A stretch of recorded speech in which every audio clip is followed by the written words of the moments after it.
right, how you doing? Welcome to the Detroit Lions podcast, Senior Bowl Daily Digest. We're here with Jeff Risden and Andy the Sandman. How you doing, buddy? Good. How are you? I had a good week so far, other than the weather today. Right? Yeah, a little hurricaney outside, but other than that, not too bad. I just wanted to see if they could get the punts up and in the open window in the press box, because there's that 6-foot gap. They could have got the NFL Network guys, and I thought that would have been great. Good show there.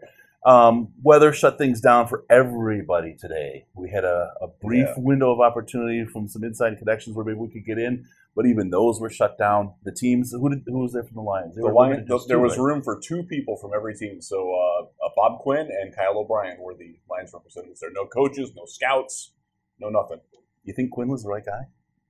Yeah. Okay, just checking. All right, just making sure. All right, so yeah, even the teams didn't really get people there. We couldn't hide as NFL Network grips. And we could not. Risden's been a key grip all week. You've been my key grip, my friend. It's been great. And I've just been Andy's gaffer. One hand or two hand grip? No, two hands. It's key, man. It's key. We got two going. Keys are heavy. All right, so we did get to see practice yesterday. We got done checking out the stream today. We're going to get some video from that, some audio. We also have some audio. Risden's putting some great audio up, some stuff on Browns Wire as well that will probably have some cross interest over to the Detroit Lions. So I'd go over to Browns Wire, check that out. Where do you want to start, Riz? We've seen a lot. Why don't you kind of take the reins of this horse and ride for a little bit? So this is my 11th Senior Bowl. I didn't come last year, so it's been nice to be back. And practice yesterday was cold. First off, we shouldn't complain because my kids have had snow days 2 days in a row. So it was what? It was only 50. It was 50 and raining, and I did wear my ski cap yesterday because it was cold. Windy. Only one of us managed to pull off shorts yesterday. Congratulations, Sam. You did it. Used to it. Michigan life, yeah. No, but the practices, it was the 49ers are the coach of one team, the Raiders are the coach of the other team. So the first day is as much about them implementing what they do in their practices and installing their game plans, because they only have 3 practices to get these guys to play a game that they want to be competitive on Saturday for the Senior Bowl. And a lot of people really do come to the Senior Bowl to watch the game. So, I mean, there is that fan aspect of it as well. And they're generally the most cognizant of that on the first day of practice. So there was a lot of offense versus offense and defensive guys doing just little position drill work to get to know the coaches and stuff like that. So there wasn't a great deal of offense versus defense, mano a mano, especially in the 49ers version of practice. The Raiders version was a lot better pace. And I have to say, and Sam, what do you think? There was some big hits, some big wrestling matches in the trenches when they were putting offense again. You can tell this means a lot to these guys. Yeah, I think the coaches came out and kind of told everybody that you need to compete. You need to come out here and play 100%, whether it's practice, whether it's the game. People are watching you. You need to put it on film, and that I think that became more apparent once the NFL started putting out those advanced stats about guys' speed and how far they ran. Because why would they put that out if they don't care? Right. So if you're jogging during your wide receiver drills or your DB drills or not going 100%, that doesn't look nearly as good as the guy that's putting up 22 miles per hour and running 5,000 yards. Yeah, that was one of the really cool additions for me. And they have this in the main hotel, the Renaissance in downtown Mobile. Shameless plug for them. Very nice place. Wish I could afford to stay there. They have in the area that's where the Senior Bowl reception is. It's on the second floor, and they have a video screen up there, and they're showing all the. It's similar to Next Gen Stats, but it's taken by a different company, Zebra, I think. Yeah. Yeah. And they show how fast every player was running, their top speed, their average speed, their sustained speed, the number of times that they hit it. For the quarterbacks, they were showing how fast the ball was coming out of their hand, what the max velocity on it was, how many revolutions per minute it had. It's really cool state of the art stuff. If you're a sports geek and analytics geek, it was sweet to see that. Yep. And so Andy and I were taking a bunch of pictures of that today. There was a lot of that. For reference purposes, it was pretty cool. We'll get a lot of that too. Yeah, and I mean, if you are a stats geek or just a geek, after that, talking to the people, the NFL Network who were putting this whole thing together, in order to do Next Gen Stats, the AWS thing that they've been talking about this year, they require a gigabit internet connection to get the data, and there's still a 3-second lag between when it's hit and when they can start doing the presentation on air. It's incredible. It's huge intensity.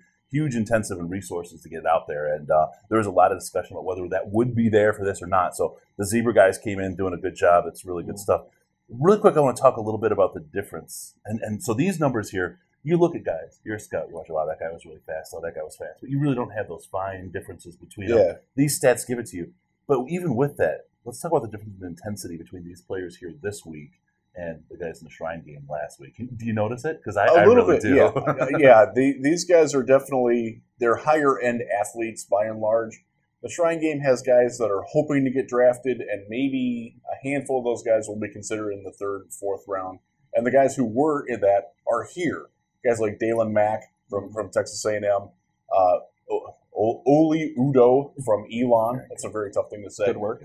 Yeah, he's up here. They just called up Jamie Moreland, a cornerback who I pimped a lot last week for Lions purposes. He's from, where's he from? Doesn't matter. He's good. He's plucky.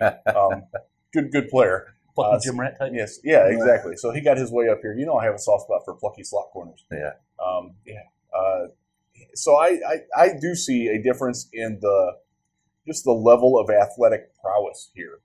You know, some of the guys here are massive, much bigger, we don't see them without their shirts on. Yesterday morning we spent an hour and a half in a giant ballroom watching guys walk across the stage wearing nothing but tights and a smile. And oh boy, was that great. Chris's favorite part of the whole event so you should see my notes. I've got, this. Oh my God, he really does have notes on all the way through. Oh yeah, every player, I have notes on them. Would bang, would not bang. You're not supposed to be reading my notes. You're supposed to take your own. Thank you very much. My goodness. I'm glad we were able to get our chairs separated to give you a little space there. Yeah. I needed some room. When we walked in there, all of our chairs were interlocked, and I'm sitting between these two guys, and we're not small men. So it was great when we unlocked the chairs to give ourselves a little breathing room. I had a leg off the chair so Riz could sit, so Andy could sit. It was nuts. Yeah. So, all right, so let's start out first. Who do you think's been the most impressive of all players you've seen here so far, Andy? Oh, I wasn't really expecting a whole lot out of him, but Terry McLaughlin, or wide receiver OSU, I probably just butchered that, but McCollin has looked fantastic. And I'm basically only looking at players that I think can help the Lions, because otherwise there's too many people that are all over the place doing lots of stuff. But the Lions for the last 10 years have needed a speedy wideout and have never got one. Maybe Marvin Jones was supposed to be that guy. He's a deep threat, but he's not speedy. We don't have anybody to get open. And during practice yesterday, he was getting open without much problem. He was separating without much problem and was doing his thing. That's what we need. How about you? Who's your guy of the game? I was interested again in Dalen Mack, a guy that I watched last week get better every day. He's very similar to Snacks Harrison in that you never see him move backwards. I haven't seen him move backwards in 5 practice sessions that I've watched with him now. He has a bull rush, though. He's only 6'1", giant ass. He looks like he's 5'4" out there, though. Does. You know what I mean? He really does. Yeah, but he has such a natural upward thrust into the center or the guard or whoever he's attacking.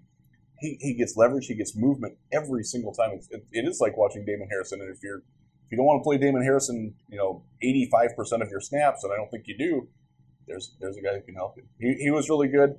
I've been watching a lot of the pass rushers because that seems to be a common denominator that both of my teams need. They both need slot receivers as well.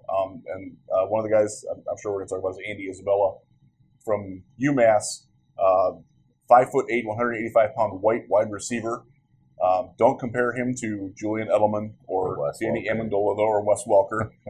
He is a speedster. He has run a 4.26 40 hand time. He talked about this. But he was a state champion sprinter in the state of Ohio.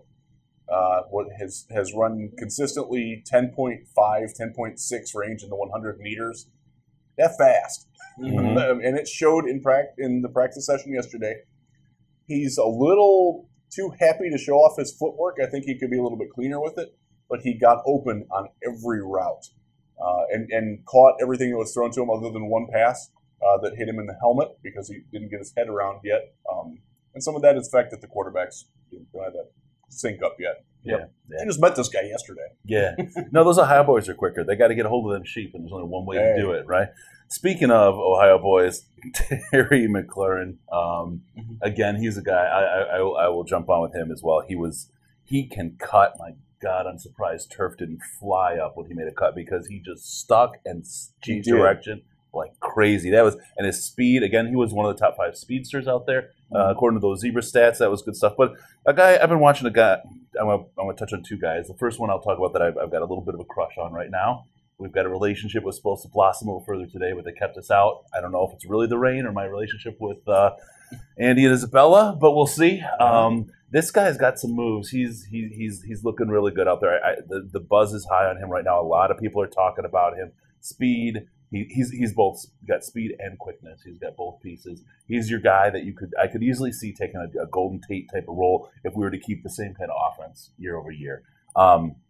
Really, he can get open quick, and he can get open with a nice quick cut as he gets downfield as well. Oh, yeah. Good looking guy out there. Somebody's going to be really happy with him. There's a guy, though, and I talked about this when we were as I call it, the elephant walk, right? At Underwear Row when they're marching across the stage. Yeah. Bob Quinn was 3 seats to my left. The whole Lions crew was over there. And as we went through, I did my best. I used my Carnac techniques, my psychological undergrad degree, and all the other work to kind of try to read when they showed any kind of hints of interest. This is my human lie detector thing going. And there's a guy out there, Dalton Risner from Kansas State, who I think they may be interested in. So I was keeping an eye on him out there. And so bad for him. First thing happens, he gets off on the field. They're just doing some, they stretch. They do a warm-up drill off the top. He hits a little bag the guy's holding. Boom, bloody nose. I'm like, oh, God, he's a cokehead. No, I'm joking. He's not at all. I just made that up. But I was like, oh, no, what the heck? Did he get poked in the face? What's going on, right? So he walked over. They're like, oh, yeah. They grabbed some cotton. He just took it. He's all the way up there. And they're like, yeah. He's like, okay. Puts his helmet on. He goes back, and he had a hell of a practice. Looked really, really good out there. I mean, I've had the thing where you get a bloody nose, right? It bothers you for hours, and then you're like, oh, I got these hard boogers, right? The whole thing right now. You're feeling like, am I still bleeding? He's out there. Yeah, it's harder to breathe. And he's out there beating people like they're sacks of potatoes. It was really something. Good guy. I like him a lot. I don't know. Riz, do you think he fits into the draft prospects outside of what my trying to read the tea leaves over there? No, I do. I think he is a definite candidate in the second round. That's about his range. He might be gone by then, would be my worry. Yeah. He is a natural right tackle. It is not easy to find those guys. Most guys who play right tackle in the NFL played left tackle in college, and they move across. He's a right tackle. That happens to be where the Lions' need is because Taylor Decker ain't going anywhere. Yeah. If not, Rick Wagner. We all think he's going to be back this year, but at some point they will have to have a succession plan for him. He's a guy who could take that role in a year.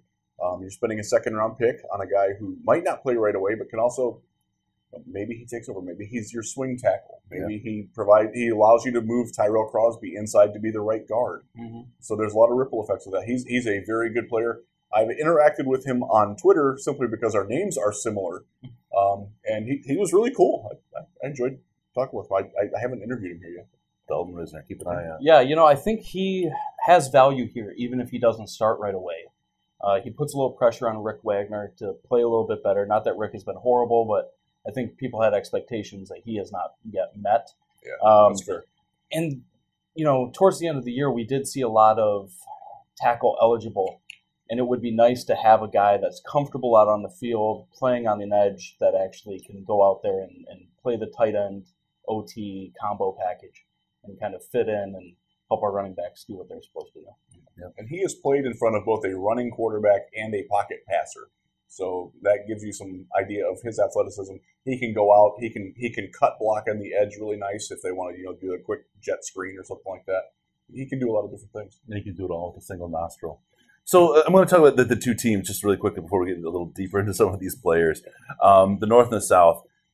The North, oh God, Buckeyes fans are hilarious. You want to see a group of people get butthurt fast. They are the ones. Oh my God. I mentioned about Terry McLaurin, how good he was. And I said he's been hamstrung by poor quarterback play, right? And this is amongst a series of tweets at the Senior Bowl.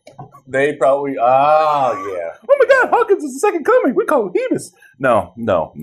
It wasn't talking about that at all. There's context. My Twitter lit up. It was like whatever, guys. Come on. So that was fun. But no, he looked really good. But you look across the North offense, and they are definitely stacked much better than the South and those in the position players. But their quarterbacks. I mean, really, both teams, quarterbacks. It is not a good year to need a quarterback. Mm-mm. You know, Andy and I were over in the makeshift press area today, and we saw Drew Lock, the Missouri quarterback, who often gets compared to Matthew Stafford. And the Giants, who pick ahead of the Lions and need a quarterback, their media flocked to him. There was nobody else in the room for them. Moth to a flame, Yeah, those guys. it really was. And we could. I was saying I was going to ask him a couple questions. I couldn't get. They're like, screw this guy. He's Detroit. You know, they don't need a quarterback. It was crazy, and he's not that good. And I think we saw yesterday. We saw that one drill where they were stamping the ball really quick, and they had to catch and just turn and throw. And all the quarterbacks did that. Tyree Jackson looked okay doing that. Daniel Jones was like, I thought I was watching Josh Allen again. Oh yeah, He missed a couple of throws. He threw one that went way over. Flipped sideways in the air. It was Yeah. weird. Yeah. Yeah, every throw that who was it? Trace McSorley. I feel bad for Trace McSorley. I'm sure he's a nice kid. He's not as good as some of the guys at the Shrine Game, and none of those guys at the Shrine Game deserve to be drafted. It was rough. He was throwing ducks every play, and it was windy, but it wasn't that windy. No, it wasn't that windy. No.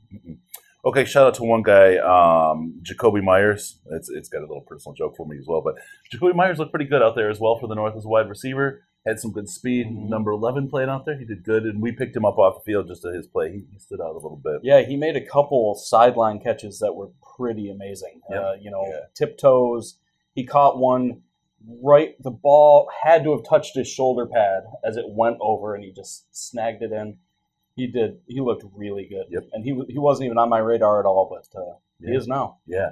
Standout on the defense for both Sandman and I. We saw he was number 2 on the North, Chris Boyd, cornerback from Texas. This is a position we talk about a little bit on the Lions as well.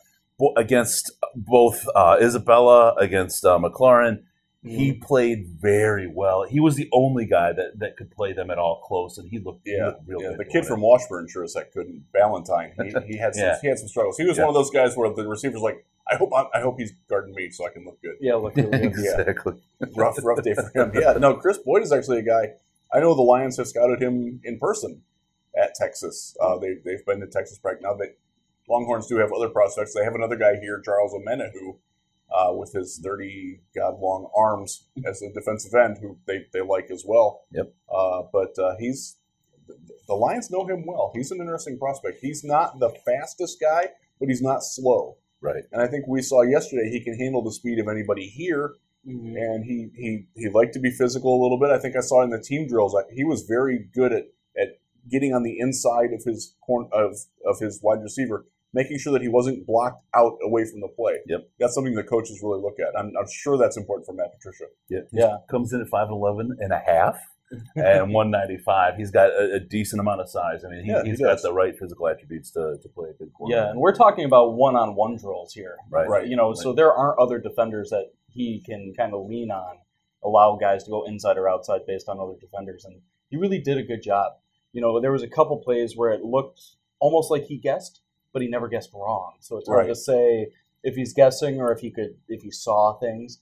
But he's definitely interesting in that we need another guy that can handle wide receivers one-on-one like that for sure. Absolutely. All right, over to the South. Mr. Mack on the defense. You talked about him. He's a tank. He's a fire plug. Yeah. Right? He looks so. He's 6'1", you say, huh? Yeah. 6'1", and he 327. Whoa. A little bit of rumble there and mobile. That's Marlon Mack, or that's Mack walking down the sidewalk. Taking down an offensive line. Marlon Mack. We might be in a hurricane. Yeah. Maybe. Ever want to see it live? Well, now's your chance. We'll be drinking hurricanes later, but for now we're just in a hurricane. Yeah. So I don't want to short. Go ahead, Sandy. Go ahead. Oh, and do that. I was just going to talk about when he walked across the stage. You could hear a couple guys go, "Oh, yeah," because his ass and his legs. He looks like a German cyclist. Yes, He does. He does. His legs are humongous. It looks like he cycles 20 miles every day uphill at a 45-degree angle. This guy is humongous. Yeah, they're not just big; they're defined. Yeah. Yes. That's not something that you see out of. I remember one of my first Senior Bowls here. Ron Brace was here from Boston College. He was like 5'11" and a half and 340, and he needed like a lift to get to the line, like from the sideline. This guy's not like that at all. All right, let's talk a little bit. I know there's a lot of talk on the Browns, but there may be some Lions talk here. little bit of offense on the south. Debo Samuel. Yep. Wide receiver out of South Carolina. He was looking tight. He's a good player. Yeah. And we heard reports today from spies who are there that he's also had a good day today. He's a guy 6 foot, 216 pounds. For the Cleveland fans, you know what 216 means. I take that as foreshadowing. But yeah, he'd look good in Detroit too. He is an outside-oriented receiver. He's battled some hamstring issues. He missed 14 or 16 games over the last 3 years. So he does have a little bit of risk with that, but in draft parlance, that risk means you get him later. Mm-hmm. Yeah, for sure. So hopefully later. Yeah. Anyone on the South offense jumping out at you? Really just Debo stood out. We were kind of on the wrong side for the South's first practice as well. We were closer to the defensive linemen, the offensive linemen. Yeah, we saw kind of flipped it around. I was hoping to get a much better look today, and then today happened. Right. But tomorrow, I'm going to find wherever those guys are at and spend a little bit more time over there. But basically, Debo looks fantastic. I'm going to keep calling him Debo. Yeah, Debo. Debo. What was the name of it? I can't remember. Oh, it's Debo. Some questions from the chat. You say there's some coming through here? Yes. So from Brandon, we want to know how important it is for GMs and head coaches to be in lockstep. Oh, it's very important. Super important. Yeah. I think so. I think there's a room for some gaps there, though. I don't think they're going to agree on anything, but they absolutely there's room for dissension and discussion between them. But in terms of seeing players in the same way and valuing the same things, that's important. And there has to be an ability to give a little from the coach, because ultimately it's not his decision. And if there's the GM runs the show, and if they have a disagreement on a player that they can't resolve, right? Hopefully it's at least in the same. Yeah, and I think we saw that in the Jim Schwartz, Martin Mayhew era, where Mayhew would pick his guys and sort of impose them upon Schwartz, like, hey, coach him up. Yep. And that wasn't really what they had. Some guys who could do that. Chris Kasurkas, the defensive line, was fantastic at teaching. The defensive backs coach at that time, not so much. So you got to have that. I mean, even today, Kyle Van Noy tweeted about how the Lions didn't know what to do with him. Yes, they didn't have a position. They didn't know where to put him. And that's a perfect example of, you watch Kyle Van Noy film and you're like, that guy's good. Mm-hmm. When we drafted him, I was ecstatic. We all loved that. Oh, it was amazing. Yeah. He was so good. And then they didn't know what to do with him. The coaching staff completely dropped the ball. And that's half on the coaching staff for not knowing what to do with him, and half on the general manager for not making sure that they knew what they could do with him before they spent a second-round pick on him. So there's a lot of give and take there for sure. And I can't let any mention of Kyle Van Noy go by without stating how amazingly gorgeous his wife is. Holy cow, that guy struck gold. Miss Utah. Was she a Miss USA? She was Miss. I believe she was Miss USA. Man. Yeah, my wife is not the most. She's fairly prudish. You'd never guess that by her marrying me. But we were where the players come out one time and the family meets, and we're walking around, and after Joe Fourier was done hitting on my wife's like, "Who's the babe?" And she walked through, and I was like, "Oh my god!" You said Chris? Yes. Yeah. Okay. Just making sure. Okay, great. Another question coming through. It looks like. Thanks, Mac, for helping do the production. Yes, Mac Robinson producing today. Thank you, Mac. Chris, did you end up talking with Bob Quinn after he was sitting next to you? I didn't, and I'm not usually. I wasn't shy. I'm not a shy person. I think that we know that. But I am respectful, and I wanted to respect. He was busy working. He had a lot of things going on, and so I let him get on with his thing and do his thing, because I felt that was probably the right thing to do. Opportunities will arise as things go forward. Actually, as we were walking out. He was walking next to me for a bit, and then Packers GM Brian Gutekunst grabbed him, and they started walking together and talking. Yeah. So. Next question from Strone saying, Nasir Adderley worthy of the hype? Ooh, he was not yesterday. He did not look good yesterday. He was on my watch list, and I stopped watching. Now, keep in mind, he's a safety, and man coverage is not something that you would ask of your safeties. But his angles in team drills, he was late and he was wide, and that's not good. And he was also smaller than expected. He only came in at what 5'11 and a half and 197. Yeah. He was supposed to be 6'1", 210. Yep. Yeah. I don't know how you remember all those numbers, Riz. I got to always refer back to my exhaustive notes. But yeah, same thing. I saw the same stuff where he was taking awkward angles. Yeah. And when you can't trust a safety to take a proper angle, that's his whole point of his job, is to be the last guy at the fence. And if he's not, he's not going to be there very long. Yep. Yeah, for sure. Okay, let's move on. We have a couple more guys here. There's one that I want to hit on. Hunter Renfrow. I just want to hit my notes here. He comes in at 5'10", 175, and on my notes here, looks like a punter. Looks like a paper boy. He looked like he cut 8th grade gym class and wandered into some football arena. He looked nothing like a football player. No, he did not. It was ludicrous. It looked like a person from the crowd. It did. Yeah. It really did. Draft Twitter getting up on stage sneaking a guy. Yeah, exactly. I mean, there was no muscle definition at all. We got to do that next year. We got to find a way to sneak somebody in there. Because they just hand them the card, right? They don't know. Anyway, no, funny stuff. We'll keep that I quiet. nominate John Ledyard from the Draft Network.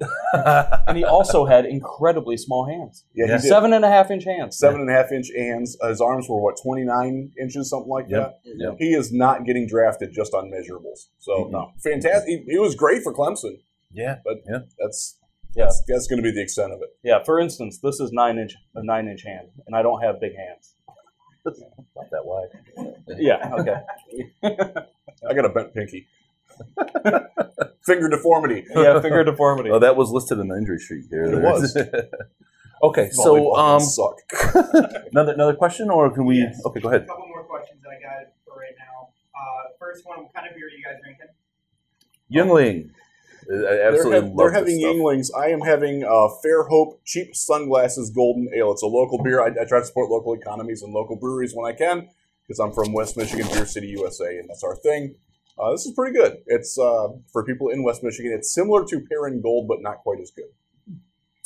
I like Yingling. I drink what Chris is drinking. So.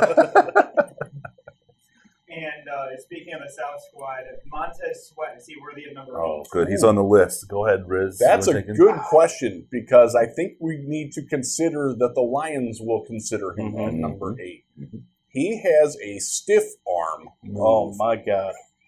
Yeah. It was insane. Yeah. And he held it. Yeah, It felt like a year he held this tackle bent backwards with one arm. and laugh. Like it was like, what's the scene where they reach in and take out the heart and watch it beat? I mean, that's what happened right there. Indiana Jones in the Temple of Doom. It was hilarious. I mean, it was actually awe-inspiring, right? I mean, it was. We were all three. We were just like, whoa. It was a vulgar display of power. He stabbed the guy and it was over. It was just, that was what it was. But the other thing was he kept driving with it too. Mhm. He was able to move him and control him, and he's done that on tape as well. And if that was UFC, you knew that right was coming soon, and that dude was going, good night. Yeah, oh yeah. Because he had him And he has out. he did it with his inside hand, so his outside hand was free. That means he can swim, he can slap, he can rip, he can do any number of things. Disengage and play the run. Yep. And then the next rep, the guy set up for it, and he showed it, and he went up and under and in and got the sack almost without being touched. Yep. Now the defense always has the advantage in the one-on-one pass rush drills, but that was taking advantage of his advantage. Absolutely. Anything else that you saw from Montez Tom you want to hit on? That's just a long dude. And, we talked about it a little bit earlier, but we don't really know what they want in a defensive end because this year was so hodgepodge. We had Eli Harold, and we had some other guys that aren't necessarily the longest or the heaviest that were playing defensive end for us. But I have to imagine he wants larger defensive ends to help play the run that can stuff the edge, that can disengage, get to the sideline. And he fits it. Kind of like a bigger version of Devon Kennard. Mm-hmm. Very similar. Actually, very similar because that's the move that Kennard uses often is the stab. Yeah. All right, how we doing on the chat? We got more? Yes. So from How Brandon gorgeous we said, are. I missed your discussion on tight ends. Who looks the best? Oh, we didn't hit that We yet. haven't talked about tight ends. Tight ends, we didn't. The tight end group that's here is not the premier group. The underclassmen are who we need to watch. Hawkinson and Fant and Irv Smith.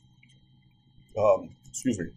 the guy from Utah State looked pretty good. I can't think of his name.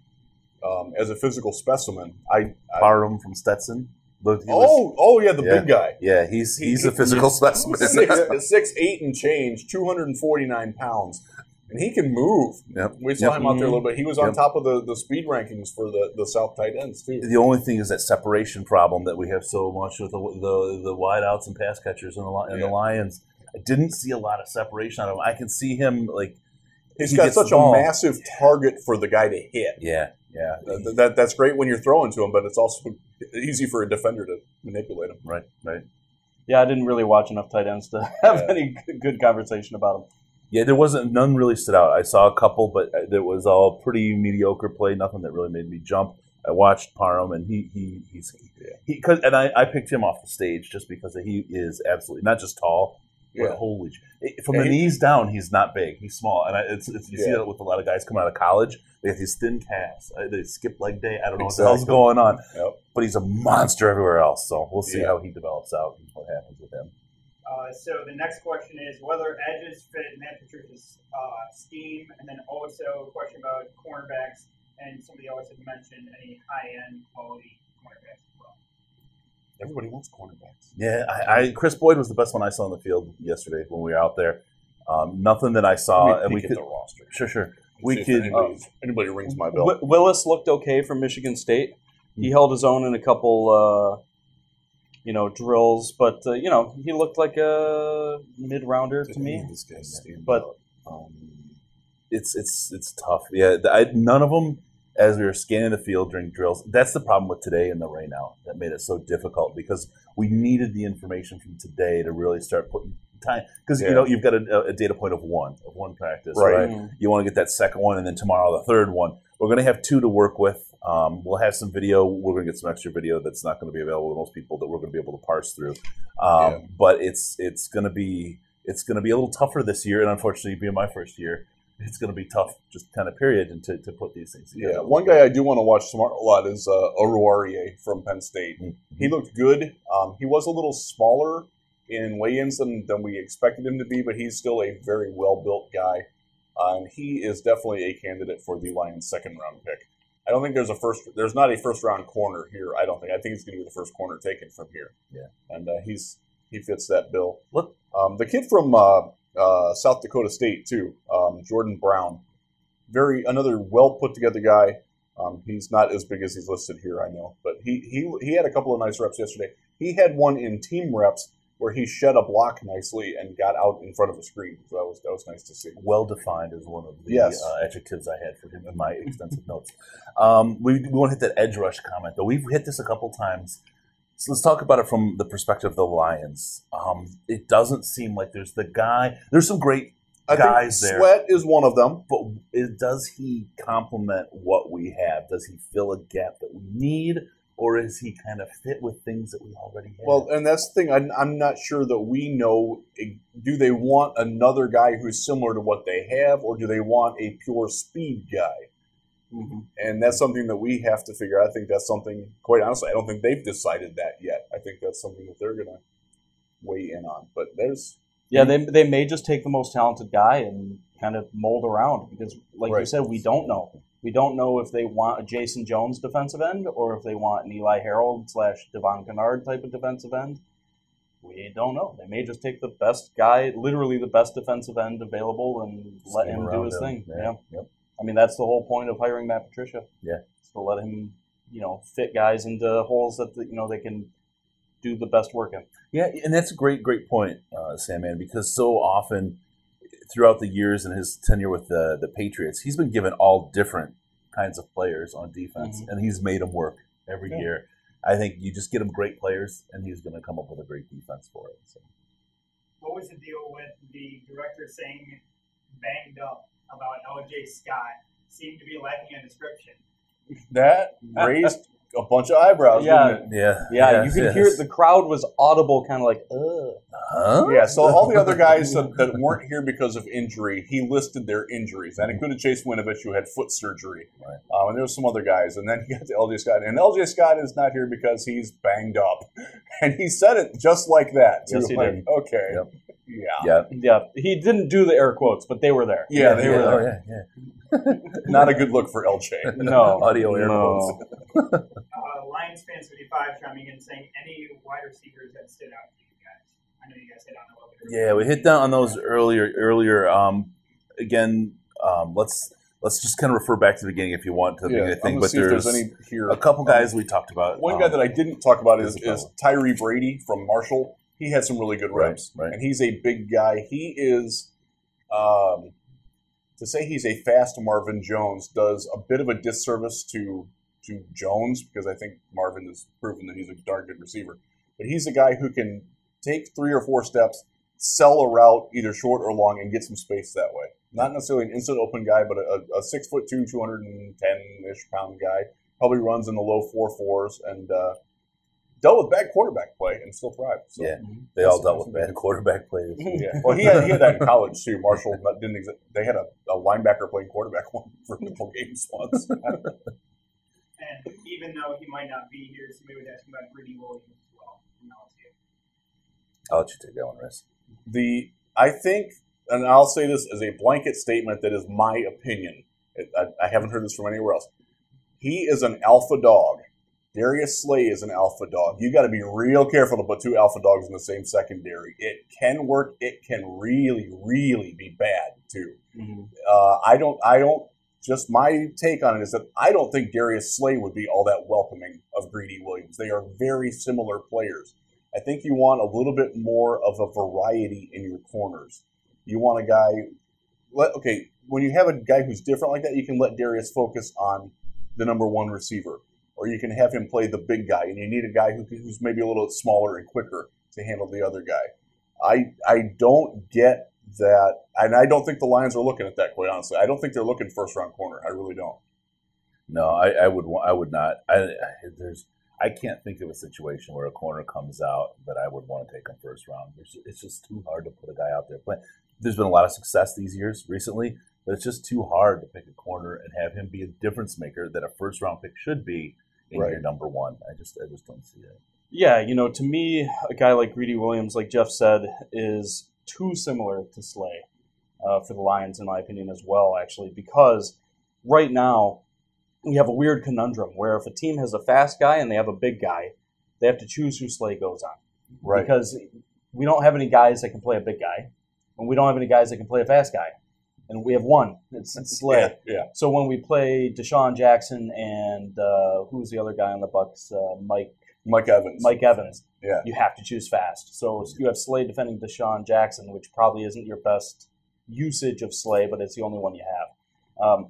I feel like we need, as odd as it is, I feel like we need another Rasheed Mathis. We just need a larger guy, somebody who's more closer to Richard Sherman-ish, who maybe doesn't need to be a Blazer, but can play a little bit bigger. And I think there was hope that Tease was going to be that guy, but that's not panned out. Where's Chris Boyd go? He's a one practice love. I mean, it's Right. it's a fleeting thing right now. He came here being projected primarily in 4th, 5th rounds. That's why I'd like to see a cornerback come out. Yeah. Okay, great. I'm good with that. All right, let's hit on any other quick questions here, and if not, we'll wrap this up. What are your plans for the rest of the week? What are you looking for, Thurman? I'm just looking to see more South offense. Like I said, where we were stationed yesterday, we didn't get a super great look, and I was focusing on the D-line and offensive line mostly anyway. But I'm interested to kind of swap field positions and kind of In the North defense, right? Yeah, in the North defense, exactly. Kind of get a better feel of the group as an overall. Yep. How about you, Riz? What's your plan for the rest of the week? What are you looking for? I'm going to try not to watch the quarterbacks and like Andy said, focus on what we didn't see yesterday that we were hoping to see today. We've been promised that tomorrow's practice, normally the last day of practice, there's more insulation and a little bit of a walkthrough at the end. We've been promised that that's not going to happen tomorrow, which would be very nice. Yeah, for sure. Yep, I'm looking for some confirmation on the players I've looked at and talked about. Dalton Risner's a guy I want to keep watching. I've grown to like that guy. Got a little bit of a love affair. Andy Isabella. I don't know that he ever makes it to the Lions, but he's one of those guys that you really want to pull forward. You want to see some great stuff out of him. So we've got great coverage for this whole week. Check it out. Lions Wire, Browns Wire. There's some crossover content. We're doing some team coverage here. Got some great stuff, some great audio. Check out Mac Robinson on the old tweeter machine. You'll find some great stuff coming out from him as well. And, of course, here at DetroitLionsPodcast.com. Thank you, everybody, for joining us. We'll see you again real soon.